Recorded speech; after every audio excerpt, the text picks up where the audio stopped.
Hi, everybody, and welcome back in to the Sports Buzz Podcast. This is a service of WKYT TV. Dave Baker here with you again, and we come to you today, and this isn't the CarCast podcast, but we come to you from the place that is my office at WKYT. And it's been one of those weeks where we see people coming and going. PJ Washington says that he's gone and not coming back. Tyler Hero says he's going to test the waters. Ashton Hagens, Emmanuel Quickly, they say that they're definitely coming back. And so all of that is going on now. At the time I'm talking to you, they're just getting ready to kick off the spring football game, and we'll hope that Mark Stoops and company can continue to complete these spring drills and to complete them absolutely injury-free. Been blessed to this point. We hope that's the case after the game ends tonight. But I just want to talk to you about a couple of different things that relate to things off the field, off the court. And as many of you may or may not know, there was a time in my life when I was involved in doing talk radio, and it wasn't just sports.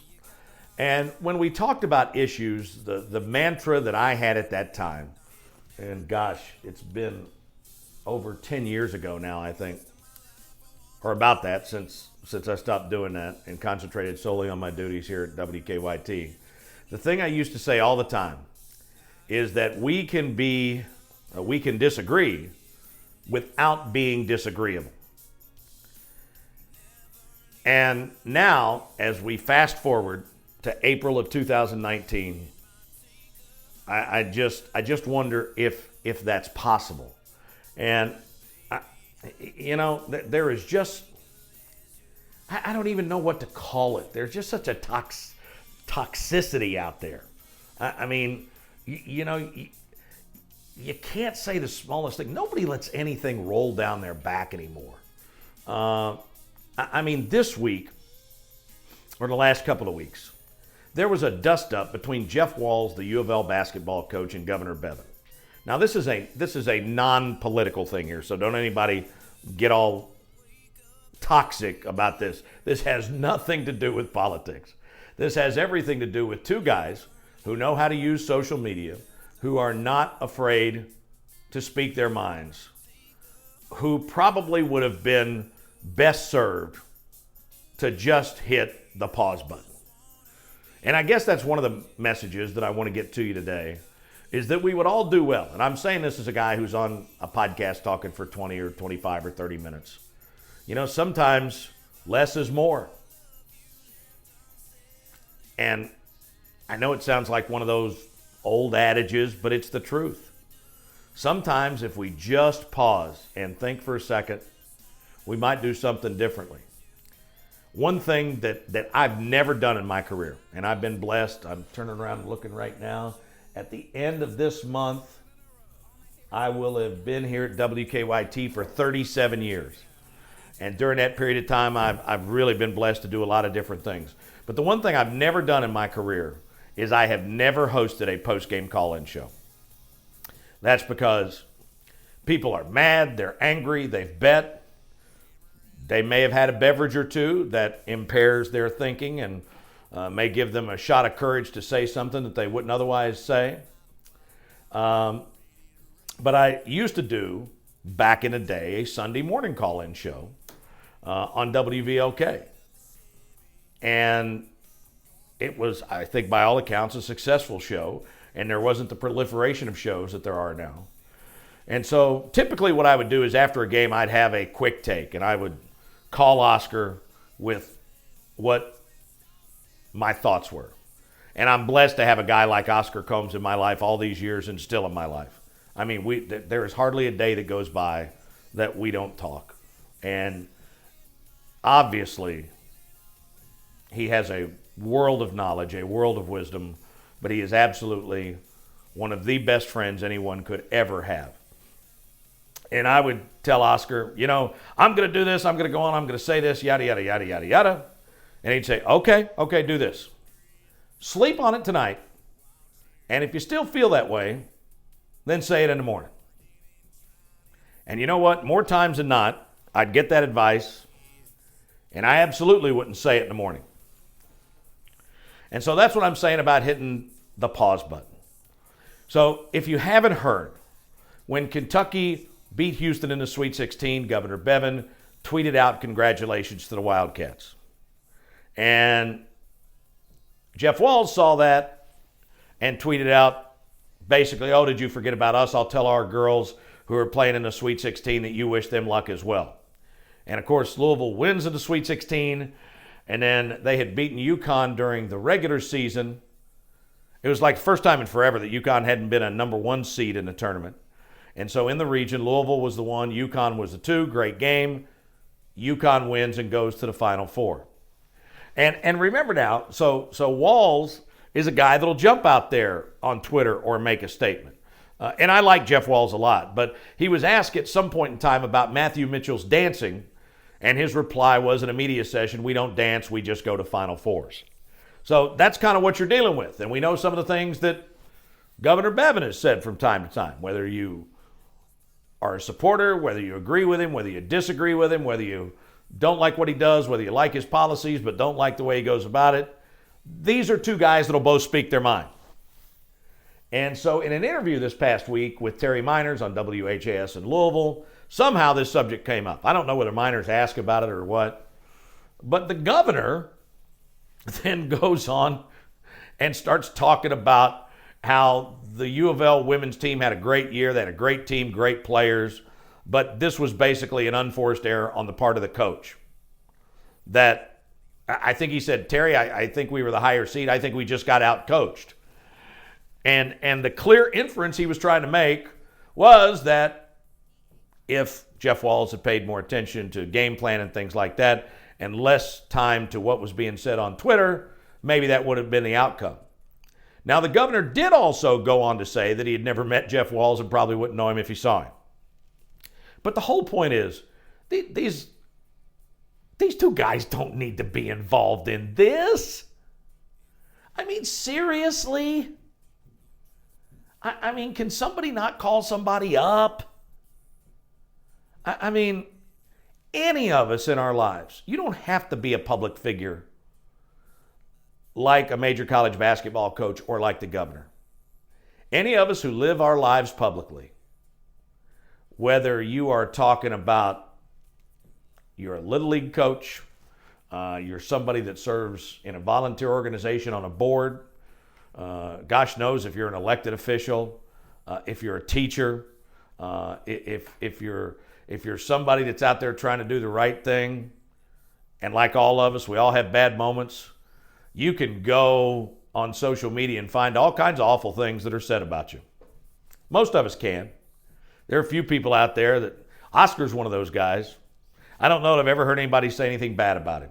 And that's the way he's lived his life, and I love him. But most of us hadn't had that opportunity. So, I mean, you can find anything about anybody. But there are two things going on in our society here in our state right now that I want to talk about with you. And number one, there are some people that are struggling out there. And you may think that sounds like financial and things like that. Maybe it is. But I mean, all of us. We go through different seasons in our lives. We have personal happiness and professional success. And we go through really dry seasons, say in a workplace, in a relationship, in our community, with interpersonal relationships, with our families. There is elation and sickness and frustration and all sorts of things. And I got to tell you, I mean, I don't know about you all, but for me, I mean this with all my heart, and I'm not here trying to be preachy or anything like that. I'm just like about the most blessed man on the planet. But sometimes and some days there are things that happen, and it is just a struggle. And I just feel like, how in the world am I going to get through this day? And then I stopped to think that there are so many people that have it so much worse. But that doesn't and shouldn't mitigate what you're going through. And so what I'm saying to you is, somebody cuts in front of you in traffic, somebody's maybe a little short with you, a little snippy, whatever it might be. They're usually not pointing their anger or frustration at you. There's usually something else going on in our lives. And if we could give each other just a little more rope, just a little bit more of a benefit of the doubt. I know our own lives, as I just said, are really tough. But if we could just collectively take a little more time, and we all know when somebody's struggling, right? We don't have to, do a deep dive or anything, but you can tell when a coworker or a friend is going through a tough time. And so you don't have to get in anybody's business. But what would it be like if we just took the time and walked up to somebody and said, hey, I don't know what's going on, but I want to let you know I'm thinking about you. Or you go by and you crack a joke. And maybe they don't have a belly laugh, but maybe they just get a little smile on their face, and for just a couple of minutes, it makes them forget about what's going on. And I want to encourage people, we're getting into this AAU basketball season, the Little League and stuff, and man, there's nobody that wants their kid to succeed more than me. And I'm a person that was molded by sports and by my coaches. My dad was an incredibly hard worker, and he worked a lot and didn't see a lot of my games, but supported me in everything that I did. Same with Mom. She wasn't an athlete or anything. But I can still hear whenever I was up to bat or something, I can hear, David Wayne. And for those of you from the South, when you hear both names, you think, oh my gosh. But I was walking out of a kids' event the other night, and I don't want to get too specific, but it was a tryout situation for kids that were younger than 10 years old. And I was walking in, and there was a parent walking out who was all kind of into their kid. And I don't know whether it was about performance or whether the kid wanted an ice cream cone or something. And I'm going to tell you, I'm going to be the last person that tells anybody how they should discipline their own kids. Because anybody who knows me, I can be loud and I can be direct. And I try to do the best I can. And sometimes I fall short, and I have to ask for forgiveness every day. But I thought, oh my gosh, if you're out at a ballpark someplace or something, keep that in mind. It was the very next day. I had a conversation with a professional athlete, former professional athlete, who I think is an amazing coach, who is now back down at the little kid level this year. And he said to me, you just get caught up in how competitive things are. And then this year I'm doing what I'm doing, and I spend most of my time laughing and having fun with these kids. And I just hope we can all remember that with our kids, with our coworkers, with our friends. And along those same lines, there's one other thing that I want to talk to you about. And because of my friendship with Rex, I've gotten more and more into this. But guys, I'm telling you, this opioid thing and the fact that people can't cope and need something to get through the day, it's awful. It's awful. Every day. I don't want to say every day, but I'm telling you, there are now several times a week where people who are my age, in their 50s, people that are younger, people that are older, I'm telling you, several times a week, you're going to be impacted by the son or daughter of someone you know being impacted by this, or that person themselves. It is the most non-discriminatory, destructive thing I've ever seen in my life. And you know what? It comes down to people are just trying to do what they can to get through life. You know, they're tired in the morning and they take something to give them a boost of energy. And at night, their minds are still going 9 million miles an hour about things that they have to do or responsibilities they have. And they can't shut it down. And they have to take something to help them sleep. And then the most destructive is like in Rex's case. He was a professional athlete, but people that work with their hands for a living, people that have been in accidents, people that just have a chronic condition through no fault of their own, that live every day with pain and try to manage it. And many of us, again, my age, grew up in the era where you didn't question your doctor or your medical provider.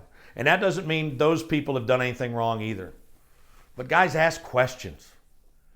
And if you know somebody that is dealing with something like that, be there for them. And you do not have to be a CSI to see that something is going on.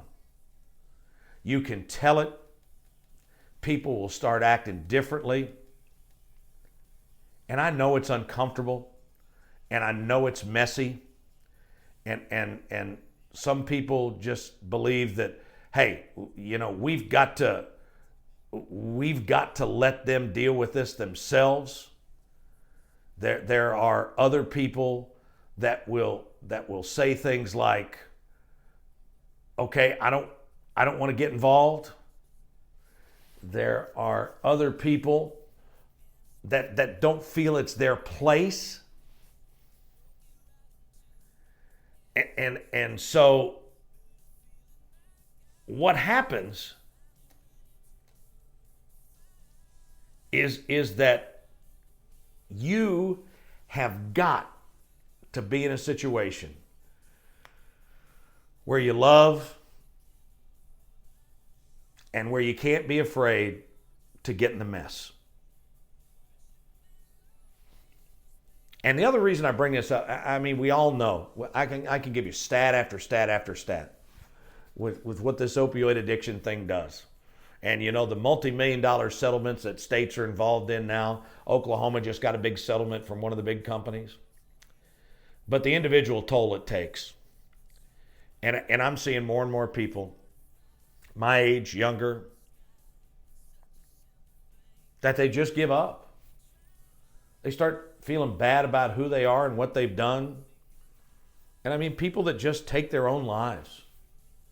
It's heartbreaking. And so I guess my overriding message to you all this week is, guys, let's love each other a little more. Let's hate on each other a little less. Listen, I love social media, but there ain't no win if you're the first person to have some take out there so everybody can say, oh, look at that. They were the first to say that. Take a deep breath. Exhale. And we talk about social media and stuff like that. If all of a sudden, you've got somebody in your life and they're a regular part of your life and then something starts happening, if you're not comfortable picking up that phone, brother, hit them up on Instagram, on Twitter. Send a text. Hey, how are you? Haven't heard from you. What's up with you? And don't be afraid. Don't be judgmental, but don't be afraid to be tough about, listen, let's get through this. Let's get you some help. There's so many resources out there. And I'm telling you, I think sports is a wonderful uniter. And with all the things we've got going on out in the world, let's not let it be a divider. And no matter who you root for, no matter what team you're cheering for, no matter whether you're disgusted with your team or you're just with them, no matter what, let's be on Team Humanity. Let's get out there and seriously have conversations with people each and every day. Let's not let people just be in a silo. And let's just be involved in each other's lives. And the next time we want to lash out at somebody, whether it be a coworker, whether it be an umpire, whether it be a referee, whether it be a coach, whether it be another parent, just stop and think for just a second. Okay, maybe they got something going on. Let's take a deep breath and see what we can do to make this better. And more than anything else, let's let those people around you, some you may know that are actually dealing with stuff, some you may suspect, but more than anything, let's let them know that they do not walk alone. I know this is really different from what I normally do, but it was on my heart. And listen, I've been guilty of a lot of this stuff myself, and I try every day. Every day. And every day I pray, Lord, help me not to be a horse's tail today. And that's all we can do. And I just want to thank you all for listening, for giving me the time to talk about this. Like I've said before, we hope you subscribe to this podcast on Audio Boom, on iTunes, on all the different places where you can subscribe to podcasts. And then you can always hit me up, Dave B at WKYT.com. Let me know what podcast you would be interested in. If you got questions or comments, we'd love to take them. And we've got some exciting guests coming up. I got some things working in the next couple of weeks, and we'll bring those to you. And I just can't tell you again how blessed I am, not only because of what I do, because of the blessings that I've been given that I don't deserve, but because I get to interact with you all each and every week for now just about 37 years. Thanks again, and we'll see you on the next Sports Buzz podcast.